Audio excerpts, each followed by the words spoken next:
Bonjour, bienvenue et merci d'être avec nous dans Midi Mag. La Polynésie française s'est engagée à lancer la création d'une grande aire marine protégée aux Marquises.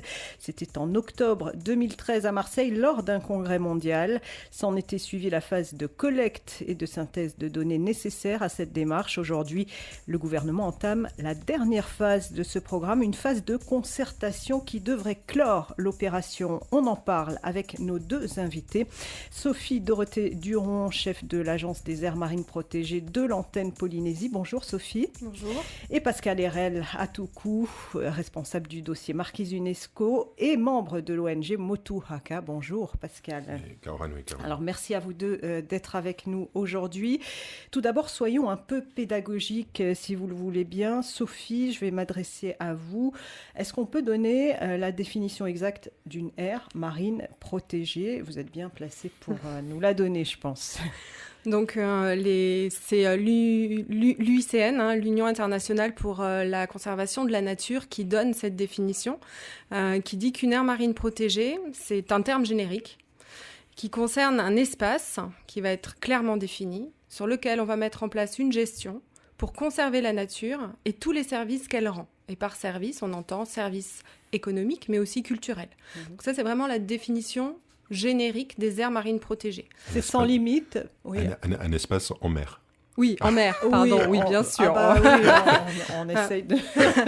Quoique les spécialistes au niveau mondial s'accordent à dire qu'une aire marine protégée va être d'autant plus efficace que le linéaire côtier sera pris en compte dans le mode de gestion. Donc on peut avoir une extension littorale terrestre en vue de rendre plus efficace la gestion. Alors, pas de limite particulière pour une aire marine protégée, ça peut être sur des centaines de milliers de kilomètres. Comment ça se passe ? Alors, une aire marine protégée, donc ça c'est la définition internationale de l'UICN, qui elle-même décline toutes les catégories d'aires marines protégées en 6 types, qui vont des zones les plus conservatrices, où là, exclusivement les activités de recherche peuvent être autorisées, jusqu'à des aires de gestion durable, où les activités peuvent être permises, mais encadrées, toujours avec cette idée de conserver la nature.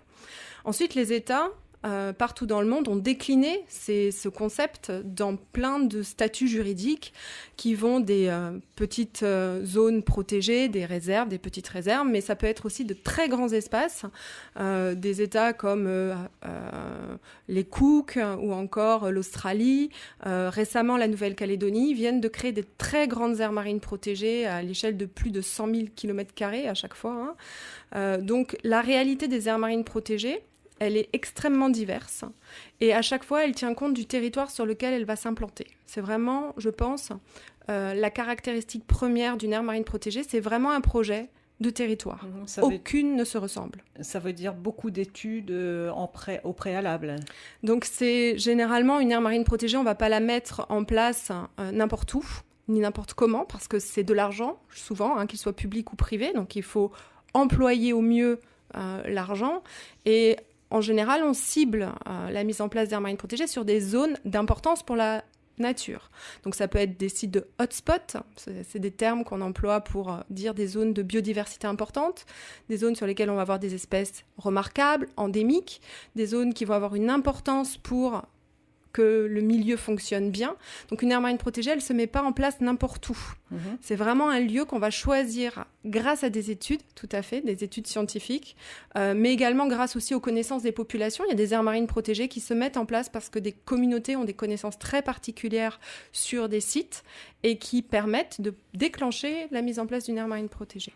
Alors, on va voir pourquoi vous avez choisi les Marquises dans un instant. Je rappelle simplement pour les auditeurs qui peuvent appeler le 40 86 16 00 pour réagir tout au long de cette émission. Pascal Hérel, vous êtes en charge du dossier Marquise UNESCO. Est-ce que ce dossier est directement lié à ce projet d'aire marine protégée ? Alors directement non, ça serait plutôt l'inverse, au contraire, ça serait plutôt les aires marines qui sont liées à ce projet, tout simplement parce que le projet d'inscription au patrimoine mondial, le projet en tout cas des Marquises, à vouloir s'inscrire au patrimoine mondial, c'est pouvoir identifier des espaces, identifier des sites. Ça a été le cas en 2012 puisque 43 sites ont été rendus éligibles, sont éligibles au label Patrimoine mondial. Sur ces 43 sites, on peut les catégoriser en 4 types. Ce sont les sites cérémoniels et sacrés, les sites archéaux, les lignes de crête et forêts de nuages, les sites paysagers et bassins versants, et les aires marines et les motus.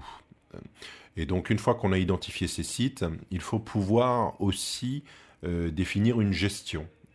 Donc là, aires marines protégées sur les marquises, c'est effectivement l'outil de gestion pour le volet marin du dossier UNESCO. Qui peut aider finalement Absolument. à accéder au patrimoine de l'UNESCO. Absolument. Suite. Absolument. C'est ce que demande l'UNESCO. Il demande de penser la préinscription, à savoir la gestion de ces sites.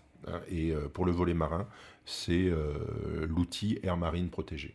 Alors, Sophie, les marquises apparemment disposent d'un écosystème marin particulièrement original. Est-ce que c'est la raison principale du choix de ce site ? Alors, comme je vous le disais, on met en place une aire marine protégée pour des raisons particulières, souvent scientifiques. Et effectivement, nous avons eu plusieurs campagnes assez récentes, en 2011, 2012 et puis 2013, qui démontrent que l'écosystème marin marquisien est absolument exceptionnel.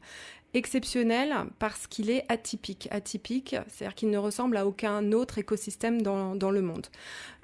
2 caractéristiques principales, je dirais.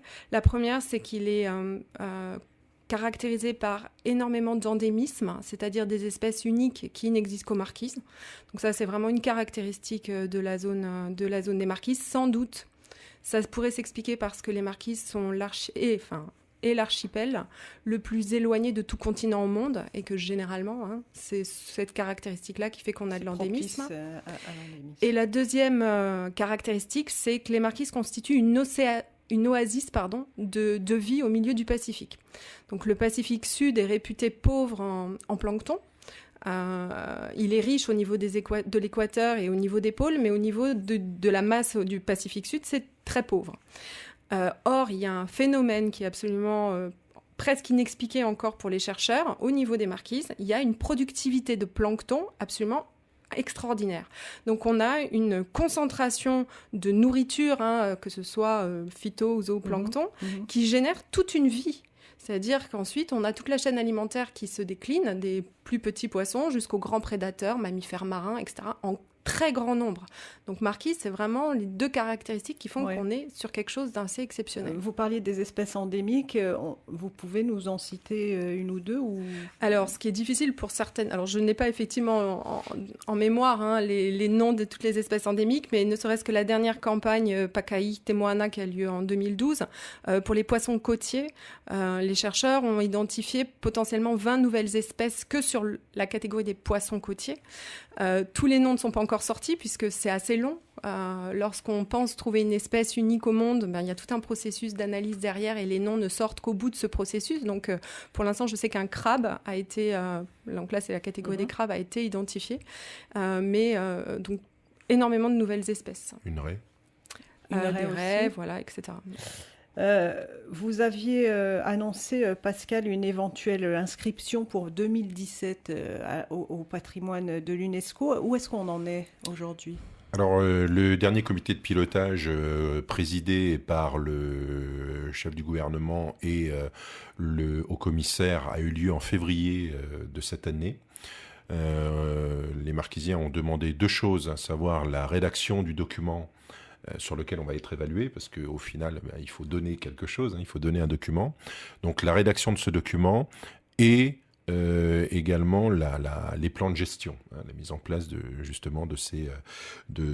ces concertations concernant la gestion de ces espaces, de ces sites. Je pense que les aléas politiques n'ont pas été en notre faveur, puisqu'on n'a pas trop avancé. Donc 2014... Malheureusement, je dirais que c'est un petit peu stagnant, mais apparemment, on a des bonnes nouvelles pour 2015 qui s'annoncent. Voilà. Alors, donc, je pense que, effectivement, si on perd un an, c'est décalé d'1 an. Voilà. Les aires marines protégées, vous disiez qu'elles peuvent avoir des limites très différentes. Ici, ce qu'on appelle le Rahui, par exemple, est-ce qu'on peut considérer ça comme une aire marine protégée ? Alors, Tout dépend. Une aire marine protégée, il y a vraiment, si on prend la définition internationale, cette idée de conserver la nature. Donc, à partir du moment où on va mettre en place une mesure de gestion des ressources, par exemple, s'il n'y a pas cette idée de protéger la nature derrière, on n'est pas tout à fait dans la catégorie moderne des aires marines protégées. Mais certains Raouis et certaines populations qui mettent en place les Raouis ont cette vision patrimoniale, cette vision de conserver la biodiversité. Elle existe. Donc, quand elle existe, oui, on peut tout à fait considérer que ces démarches entrent dans la philosophie des aires marines protégées. Vous avez fait des études là-dessus, justement, recherché un petit peu s'il y avait des Raouis aux Marquises, des choses comme ça. Donc, après la campagne Pakahi-Temoana, qui était plus sur le volet biodiversité, il y a un deuxième programme qui a été mis en place avec, pareil, plein de partenaires scientifiques, l'IRD, le Motoaka, et puis l'Agence des aires marines et le pays. Musée. Et le musée le musée d'histoire naturelle de France, qui portait sur le patrimoine culturel lié à la mer des Marquises. On était toujours dans cette philosophie que soulevait Pascal, c'est-à-dire que si on veut rentrer dans les critères de l'UNESCO, puisque Marquise sera en site culturel et site naturel, il fallait aussi pour le marin qu'on puisse savoir de quoi retourner le patrimoine culturel maritime. Et c'est un programme qui a duré 2 ans, où on est allé à la rencontre de 600 personnes dans 26 vallées des Marquises, donc toutes les îles habitées. Et la population nous a donné énormément d'informations sur les techniques passées, mais aussi leur vision actuelle et leurs envies pour le futur. Et on a eu dans certains endroits effectivement des histoires, puisque c'est plus trop usité, en tout cas, sur les techniques de kawi, puisque je prononce avec mon accent qui n'est pas, très bon, mais effectivement, et d'autres noms qui déclinent la même idée, mais c'est pas exactement le même terme que Raoui, mais ça a la même vocation de gestion des ressources. Donc il y a eu ces techniques-là, elles ne le sont plus usitées aujourd'hui, mais les gens nous en ont parlé, oui, effectivement. Alors, c'est un peu abstrait encore, cette notion de aire marine protégée. Concrètement, comment ça se réalise finalement ? On a du mal à visualiser la chose. Comment est-ce qu'on définit la limite, des choses comme ça ? Alors, pour obtenir une aire marine protégée, je dirais que finalement, il nous faut 4 choses. La première, il nous faut un zonage, une carte, effectivement, sur laquelle on va mettre ses limites extérieures, mais aussi peut-être un sous-zonage à l'intérieur avec des vocations. Comme on disait, on peut avoir une vocation patrimoniale, une vocation développement, etc. Donc quand on délimite cette zone, c'est parce qu'on a eu une grande phase de concertation pour y arriver, pour concilier les enjeux écologiques, les enjeux économiques, les questions géographiques, voire institutionnelles aussi. Tous ces critères entrent en jeu pour définir un zonage. Donc c'est le premier critère pour une aire marine protégée. Le deuxième, c'est d'avoir une gouvernance. Une aire marine protégée, ça ne va pas être simplement une carte sur laquelle on va dire il est permis, il est interdit dans telle zone. Ça n'est pas suffisant pour être une aire marine protégée. Il faut qu'elle puisse vivre. Et pour vivre, il faut que toutes les parties prenantes, les institutions, les privés, les professionnels, les associations, puissent discuter de ce projet de territoire. Lui faire porter des projets de sciences, des projets d'éducation, des projets, etc. Après, c'est à définir. Donc c'est la deuxième condition, une gouvernance. La troisième condition, c'est qu'il faut lui donner des missions à cette aire marine protégée. C'est pareil, ça ne sert à rien de créer une zone où il est interdit, il est permis le mardi et le mercredi. Il faut la faire vivre dans le temps.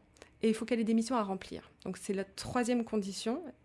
Et la dernière condition, c'est évidemment d'avoir une équipe sur le terrain qui va la faire vivre aux côtés de la population et de l'organe de gouvernance.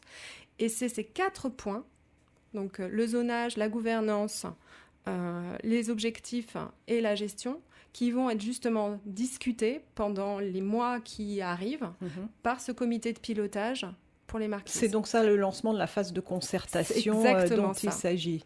C'est vraiment ça. Alors, est-ce que justement ces 4 conditions, elles sont réunies? Pas encore, on ne sait pas. Alors, pour l'instant, tous les acteurs sont d'accord pour arriver à cette conclusion de ces 4 points. Et tous se sont mis d'accord pour travailler sur 1 an, ce qui est un temps long parfois, mais aussi très court. Donc on va travailler tous ensemble pour obtenir ça. Tout ce que l'on sait aujourd'hui, c'est la limite extérieure. On sait que cette aire marine, elle aura une surface de 700 000 km². Ça a été acté déjà depuis un certain nombre de temps, parce que ça a une cohérence écologique, parce que ça a une cohérence patrimonial, parce que ça a une cohérence aussi géographique. 700 000 km², ça correspond, c'est quoi? C'est tout l'archipel en fait. Alors en fait, c'est toute la zone maritime qui effectivement encadre l'archipel des Marquises jusqu'à la limite de ce qu'on appelle la zone économique exclusive, qui est la limite nationale des eaux sous juridiction. D'accord. Pascal Escaut-Marquise, on est sensible à ce type de projet. Est-ce que la population en parle, est concernée? Comment ça se passe là-bas? Alors, tout d'abord, que ce soit pour le dossier UNESCO ou pour le dossier Air Marine, il faut savoir que ce sont deux dossiers qui sont portés au niveau de la société civile par la Fédération culturelle et environnementale des Marquises qui s'appelle Moturaka.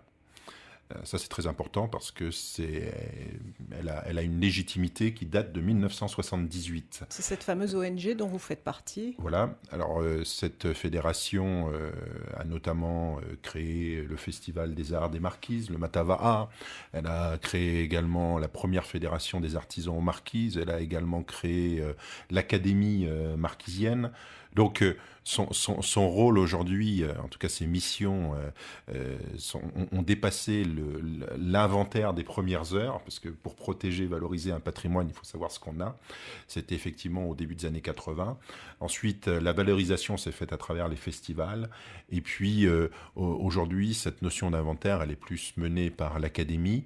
Maintenant, Moturaka gère plutôt la partie animation, concertation, sensibilisation des populations.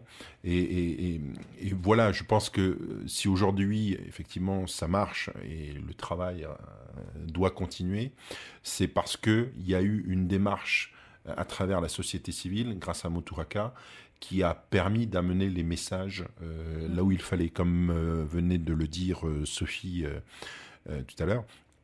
La mission Palima, patrimoine lié à la mer aux Marquises, effectivement, ça a été 26 vallées. 26 vallées visitées aux Marquises. 26 vallées habitées.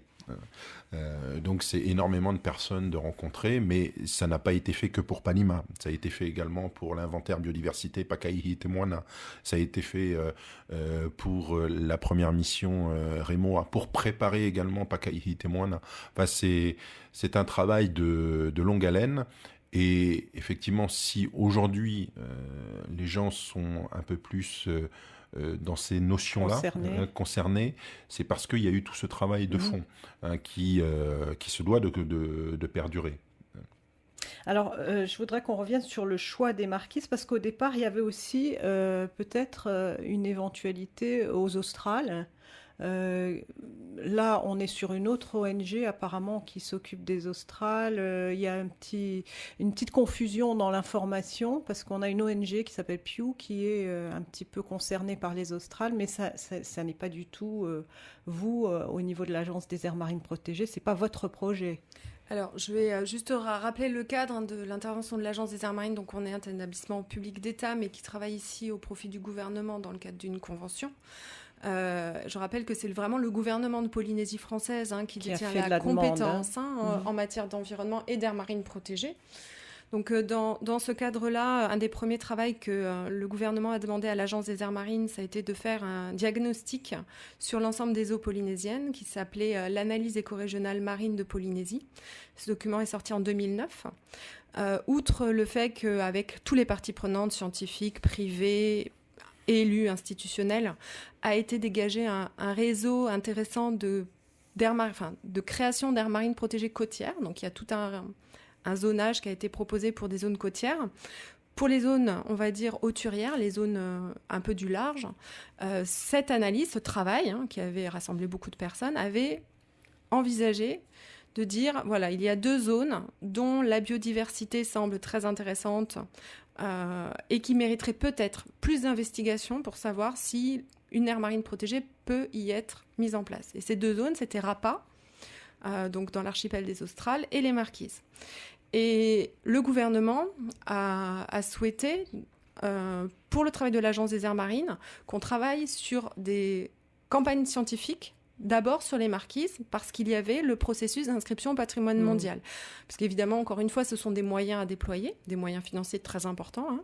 Et donc voilà, comme il y avait ce dossier d'inscription au patrimoine mondial, les premières investigations ont été faites sur Marquises.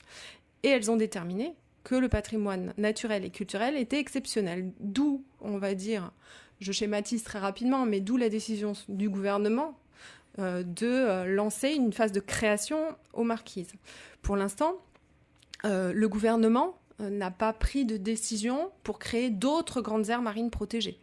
Voilà. En tout cas, l'Agence des aires marines n'est pas mobilisée sur la création d'une autre grande, pour l'instant, sur une autre grande aire marine protégée. Et donc, cette fameuse ONG qui s'en occupe n'a rien à voir avec vous, ni avec vous, Pascal, non. Évidemment. Non, alors c'est la grande force des ONG, c'est justement leur liberté d'action. Hein. On connaît parmi les ONG les plus célèbres, que ce soit Greenpeace, Sea Shepherd ou Pew à l'heure actuelle, ils ont la possibilité de faire ce qu'ils souhaitent sur les territoires. Peut-être juste rappeler pour mémoire que l'étude d'analyse écorégionale qui avait été menée effectivement par l'agence, par le pays, était également en partenariat avec une autre ONG, vous connaissez sans doute, qui s'appelle WWF. Donc il est toujours possible effectivement que les gouvernements, les institutionnels ici puissent travailler avec des ONG, parce que justement c'est la force des ONG que de pouvoir être libres dans leur mouvement. Par contre, effectivement, elles ne peuvent absolument pas créer quoi que ce soit en Polynésie, tout simplement parce qu'elles n'ont pas du tout la compétence. La création d'un espace protégé, qu'il soit terrestre ou marin, la création d'une aire marine protégée ne peut être faite que par le pays. Que par le pays. Donc ça, c'est très très important. Elles peuvent participer à la création d'une ONG. C'est ce que nous faisons, nous, avec Moturaka.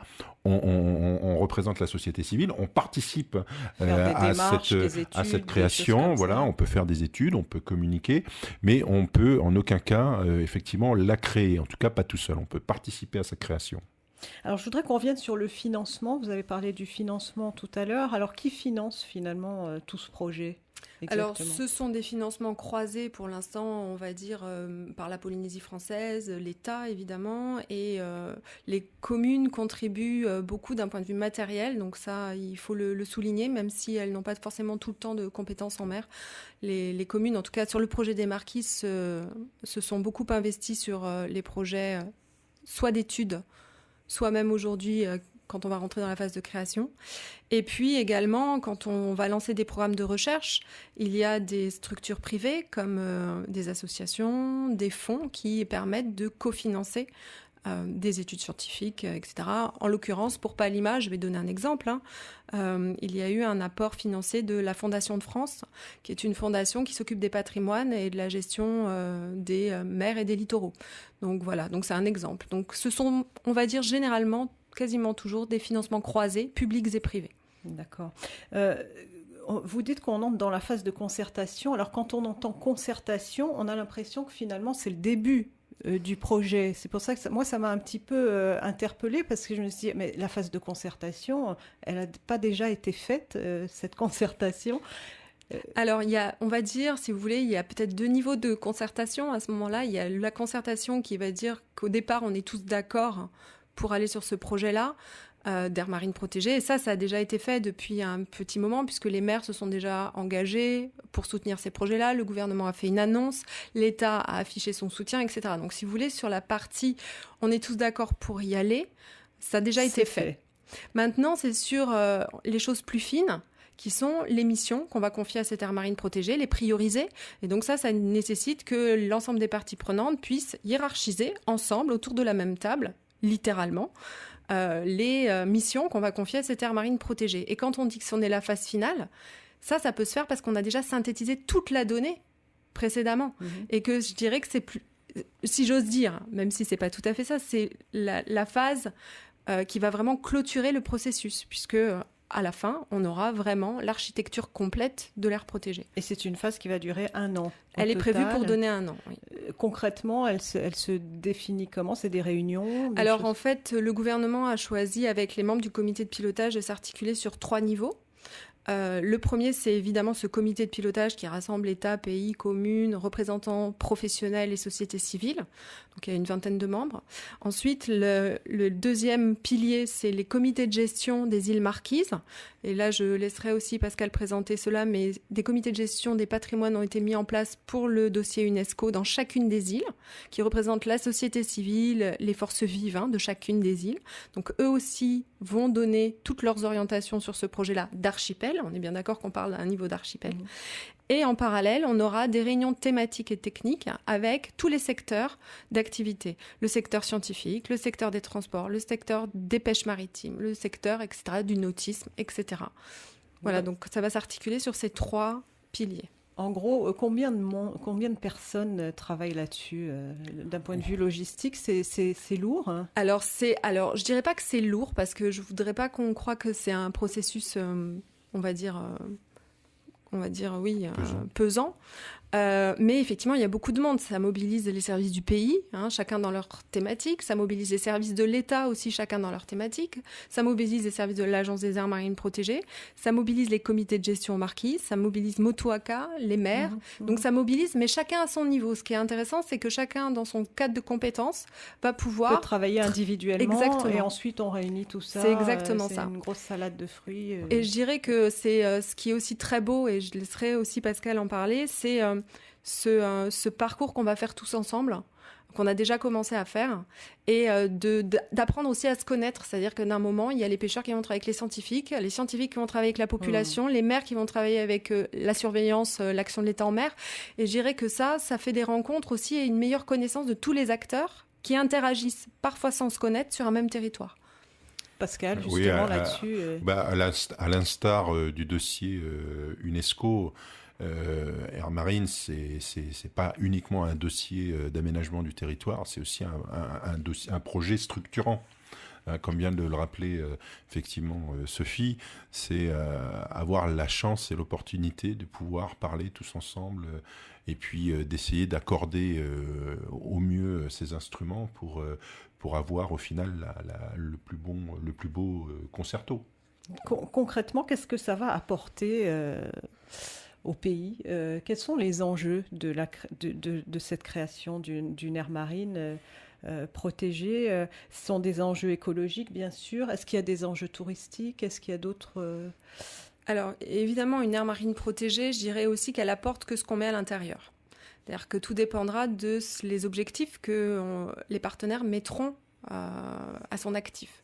Mais évidemment, la protection de la nature, c'est un des cœurs d'une mise en place d'aires marines protégées. Donc, protéger une biodiversité pour le futur. Une biodiversité, c'est important pour elle, mais c'est important pour nous, les humains, à la fois parce que la biodiversité, c'est des ressources halieutiques, c'est aussi peut-être des potentiels d'avenir, d'innovation.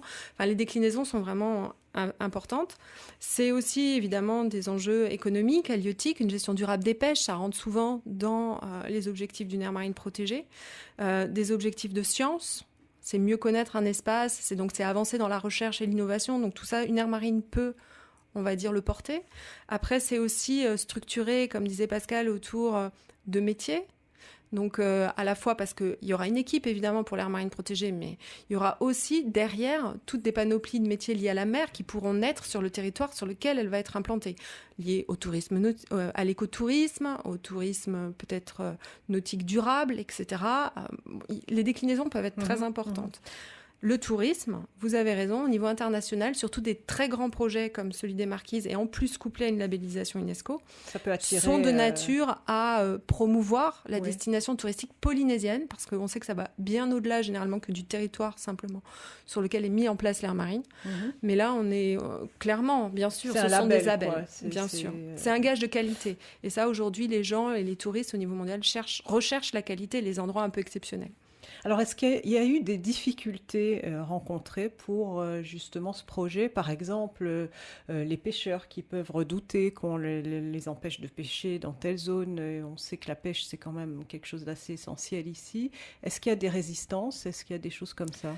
Écoutez, je dois dire que pour l'instant, non, il n'y a pas de résistance et je voudrais saluer justement les pêcheurs, tant des Marquises que de Tahiti, qui ont vraiment démontré une prise de conscience. Alors déjà, la Polynésie, c'est une zone particulière. La seine est interdite, le chalutage est interdit. Donc je pense que les professionnels et le gouvernement ont déjà une vision extrêmement responsable de ce que doit être la pêche. Une vision de qualité, une vision patrimoniale. Donc ça, sans aires marines protégées, ils ont déjà cette vision de bons gestionnaires. Donc je pense qu'on est face à des pêcheurs qui savent qu'ils ont un trésor entre les mains, qu'ils sont les gardiens de ce trésor, et je pense qu'ils ont vraiment envie de s'impliquer sur la gestion durable de leur territoire. Ils ont conscience de Très l'intérêt clairement, de la chose. Vraiment. Oui, Pascal. Oui, alors je pense aussi que c'est effectivement lié à la diffusion de l'information. Parce que je me souviens quand même des premières réunions, je ne sais pas si tu seras d'accord avec moi, Sophie, mais c'est énormément d'interrogations de la part des gens qui nous écoutent. Et la démarche d'avoir choisi Moturaka, et ensuite Moturaka d'avoir mis en place ce qu'on appelle les référentes du patrimoine. Ce sont des personnes il y en a une par île, il y en a même 2 à Tarhouata, il y en a 2 à Nukuhiva. Ce sont des personnes qui, justement, nous aident énormément dans cette mission de concertation, en termes de préparation des personnes, préparation des réunions, en termes de logistique. Enfin voilà, elles font quasiment tout, elles sont vraiment nos relais sur l'île. Et ensuite, pendant les réunions, ce sont des réunions qui se font en français et en marquisien. Et c'est une obligation. C'est-à-dire que chaque référente assure une traduction qui est parfois supplée parce qu'elle est parrainée par l'académicien de l'île. Donc il y a toujours cette équipe, la référente du patrimoine, le traducteur, l'académicien, Moturaka. On a 3 personnes marquisiennes qui sont là pour assurer justement. Donc ça implique beaucoup de monde. Oui, les traductions. À chaque fois, toutes les tournées, elles sont faites. Et ça ne doit pas être toujours évident d'ailleurs, parce qu'il doit y avoir des termes techniques, des choses comme ça qui ne sont pas faciles à traduire. Tout à fait. Et c'est la chance effectivement d'avoir l'académie. Parfois, justement, il faut sortir aussi du côté très académique parce que parfois, les gens ne savent absolument pas ce que ça veut dire, même s'il est tourné en marquisien. Ils ne l'ont jamais entendu parce que c'est trop académique. Mais voilà, ces personnes peuvent justement expliquer les termes. Et ça, je dirais, c'est le gros avantage. Ce qui fait que les personnes comprennent qu'une aire marine protégée, la notion de protéger a été au départ accueillie assez difficilement parce que l'une des traductions qui était donnée, c'était Papua. Papua, c'est enfermé, vraiment. Et donc, soit pour empêcher une intrusion, soit pour empêcher de sortir. Oui, donc soit l'un, soit l'autre. Sauf que la ghettoisation un petit peu. Voilà. Ça, c'est la traduction littérale. Sauf que là, on n'est pas dans le terme protégé, vraiment encerclé, enfermé, limité. On est plus dans le terme gérer, même voire chérir un espace. Donc, comme on protège un enfant, on lui interdit pas tout, mais on est là pour lui rappeler les choses. Et il a fallu trouver les bons termes. Donc, et depuis, on sait tous que gérer, c'est apou. Voilà. Et l'Académie marquisienne est tellement partie prenante qu'elle a carrément donné un nom à cette aire marine, si j'ai bien compris. Pascal, ça s'appelle... Je vais laisser Sophie le faire parce qu'elle le fait très bien. Allez Sophie. Un bon geste. Donc cette aire marine, évidemment, elle s'appelle Te Tainui Ahau. Donc j'espère que je n'ai pas écorché ce nom. Ça me paraît pas mal. Oui, c'est très bien. En tout cas, c'est vrai qu'on a eu une belle démonstration de l'Académie lors du comité de pilotage qui a rappelé l'origine de ce nom et le choix, pourquoi l'Académie avait donné ce choix. Pascal, alors, qu'est-ce que ça veut dire d'abord ? Alors, Te Tainui Ahau, c'est le vaste océan de paix, littéralement. Mais derrière, c'est plus profond parce que c'est justement le nom de l'océan originel où les marquises sont nés, sont apparus. Donc, on a effectivement cette petite histoire, cette légende de la création qui explique que chaque île est un élément d'une maison qui a été donné par les dieux et qui est extrait de l'océan. Et donc, cet océan originel s'appelle Te Tainui Ahau. Et il y a même un concours de logo qui est organisé, justement. Comment ça va se dérouler, ce concours ? Alors, les membres du comité de pilotage ont souhaité ouvrir la réalisation du logo à la société civile, tant les adultes que les écoles. Donc là, dans les semaines qui viennent, il va y avoir un jeu concours qui va être ouvert, qui va durer quelques semaines, quelques mois, pour la création du logo de cette grande aire marine. Alors, il y a un concept dont on n'a pas parlé, c'est le fameux concept des aires marines éducatives. Là, ça consiste en quoi, Pascal ? Alors, effectivement, c'est un concept qui est né à Vaitaru, dans l'île de Tarouata, une petite école primaire qui, dans l'élan des recherches scientifiques, Pakaihi et Moana, on dit, mais nous aussi, on aimerait bien avoir un espace dont on pourrait s'occuper. Et donc, on s'est dit, mais pourquoi pas ? Cette idée, elle est plutôt intéressante.